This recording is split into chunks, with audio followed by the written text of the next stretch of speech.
A plus B, syllabe, C, métaphore, grammaire, W, hypothèse, oxymore. Tati, ton style a stylo tes tatous, disait la tortue au tatou. Y et Z.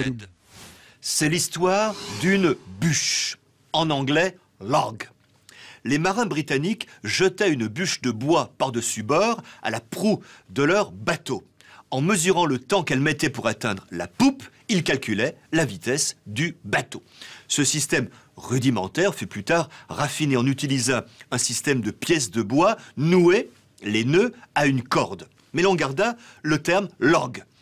Les mesures étaient consignées régulièrement sur un journal de bord qui devint un journal de log. Et par suite, un log tout court.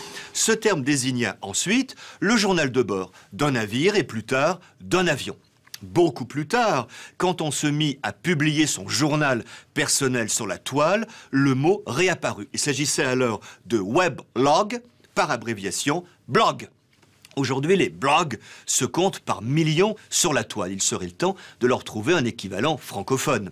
En France, la commission de terminologie a proposé le mot bloc-notes, et par abréviation bloc, ce qui est astucieux. Blog, bloc. Toutefois, quand on crée un terme, il est expédient de constituer une famille lexicale. Écrire un bloc, est-ce bloqué? Les Québécois, quant à eux, ont simplement francisé blog en blog, ce qui donne aisément blogueur, blogosphère et bien sûr bloguer. On entend déjà sur cette antenne bloguer avec TV5. Alors, bloc ou blog? À vous de choisir. Et dites-moi ce que vous préférez. A plus B, syllabe, C, métaphore, grammaire, W, hypothèse, Oxymore.